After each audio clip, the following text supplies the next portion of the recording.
G'day guys and welcome to the show where I report on the latest in gaming news. If you do end up enjoying today's video, please remember to smack that like button real good. And now let's jump to the first news report on today's show. And it's that the parent company of Rockstar Games, Take-Two Interactive, held an investor call the other day, and it was actually quite interesting. It had to do with the games that they're going to be bringing out and the franchises they want to continue. The big talking point was, when are we going to see new stuff from Grand Theft Auto? Are we going to see a new Red Dead game? What's happening with Rockstar Games and Take-Two Interactive? And the big talking point from the president of the company was that they don't want to really oversaturate everything. They don't want to keep bringing games out like other publishers do every single year and kind of just ruining that franchise. He stated that they're actually expecting a bunch of other games to be coming out from their company, which is awesome news. Now this does suck if you're a big GTA fan, but at the same time it means that we're not going to constantly get new GTA games, which is a good thing and it's also a bad thing. However, the major point here is that it's more good than bad. It means we'll have to wait longer, which is what we generally do with a GTA game, but it also means that we'll get a better GTA game in the end process of it all. My personal opinion on this is that I think they're doing the right thing, even though all of us are wanting a new GTA or a new DLC or something like that. I think they should take their time and deliver more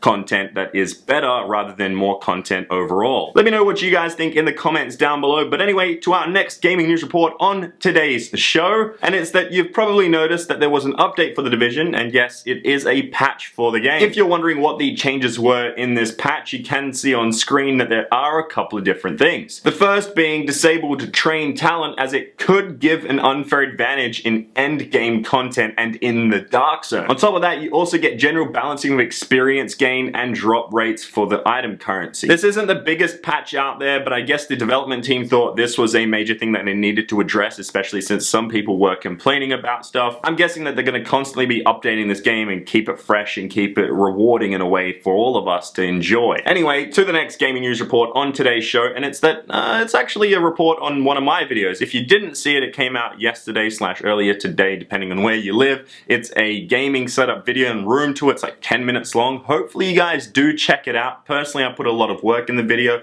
and hopefully you guys do enjoy it. So it's linked in the description down below, but anyway, let's get to the next news report on today's show. And it's an actual news report because, well, Star Wars Battlefront has had a new DLC release date and price leaked. We already know that it's going to be the Outer Rim DLC, but the release date and price has been revealed, and guess what? It's going to be coming in at $15 US on April 5th. If you do have the season pass for the game, which costs about $50, you will get it for free. There are also new weapons that are included in this, known as the Relby V10 rifle, and a bunch of others you guys can check out. And on top of that, there is a new mode known as Extraction. Essentially, this is players extracting valuable shipment of resources, and then they bring it back to the transport ship before the time runs out, which is pretty cool. You guys can read more about that in the description down below. I'm excited for that, even though I haven't played Battlefront in a while, because there just aren't too many people in Australia on the PC version of the game, and it kind of sucks. But anyway, moving on to the next gaming news report on today's show, and it's something else that kinda sucks, because I was pretty excited for the game No Man's Sky. Hell, I'm still excited for this game because I think there's so much potential for it, but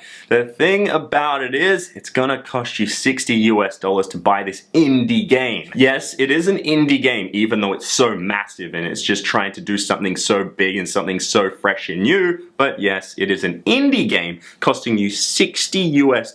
So for the Australians out there, you know, that's gonna be like $100. A lot of people have been complaining online about this, and I think the price of the game is a little high, but it's not too high because of what you're actually going to get in the game, hopefully. The release date for the game still is unknown. They keep pushing the game back again and again and again and again because, well, they're trying to add more and more stuff, because every time they do delay this game, it seems like they bring something new and just awesome into it too. So I don't know about this. I'm like, it's $60 US, that's a bit high. It's as much as any AAA title out there. But then again, I look at the gameplay and I look at all the stuff that you will be able to do in No Man's Sky, and I'm like, maybe I will pay a full price for this indie game again. So let me know what you guys think in the comments down below. Would you pay $60 US for an indie game, even though it is No Man's Sky and even though it does look pretty damn awesome? Let me know your thoughts, but now let's move on to the next gaming news report on today's show. And this one is actually pretty awesome because it seems like the guys over at Game Informer magazine have been doing doing a lot of exclusive stuff with the Gears of War franchise recently, because Gears of War 4 has some new exclusive screenshots over there, which you guys can see right here, but you can check out the full gallery in full high def over on the website. So you guys can see that it does look pretty awesome, and I just can't wait to rain that hammer of dawn. Seriously, it's just getting me more excited for this game. I can't wait. It's definitely on the top of my list for Xbox exclusives this year. So it's nostalgia. It's one of my favorite franchises. I honestly just can't wait for this game. Let me know what you guys think of these screenshots. Like, it just looks gory. It looks better than ever. I'm just worried about the characters. It's not Marcus Phoenix anymore. I'm just like, oh, I don't know about that. But then again, it's his son, so it's going to be a good game, I think, and it does look pretty awesome from these screenshots. But anyway, you can check those screenshots out in the description down below. But now, let's get to the next gaming news report on today's show, and it's our final news report on today's show, and it's an awesome one because, well, do we have something special here? As you can see, oh my goodness, Rocket League is doing something awesome yet again. It seems like they just keep bringing awesome stuff again and again and again, because wow, I'm excited for this. I'm a huge basketball fan, as you guys know, and Rocket League is bringing this basketball mode. I'm kind of speechless at the same time, but I'm also kind of excited where I'm like, I just want to speak and talk about this, and I just want to play this right now, because they are celebrating March Madness, which is a basketball tournament in the US for the college teams, and basically this is just something really awesome. They keep bringing these new game modes to it and different type of maps / arenas, and I just can't wait to see how this actually plays out. So yeah, I'm just generally excited. They've been hinting at there's no release date, I don't think. Maybe it's going to be coming out like now. I'm not sure. At the moment of this video recording, there just isn't any other news, but I will keep you guys up to date on that. And there we have it. That is our gaming news for today. Hopefully you guys did enjoy it. And now, Gorilla Man, please hand me that question. Thanks, Gorilla Man. Okay, guys, the question is, what game do you wish came out every single year and why? So get creative with your answer and put it down below in the comment section, and you can end up on the next show. But if you enjoyed today's video, please smack that like button, because I am ChampChong. My access is showing here. I'll answer Gorilla Man's previous question.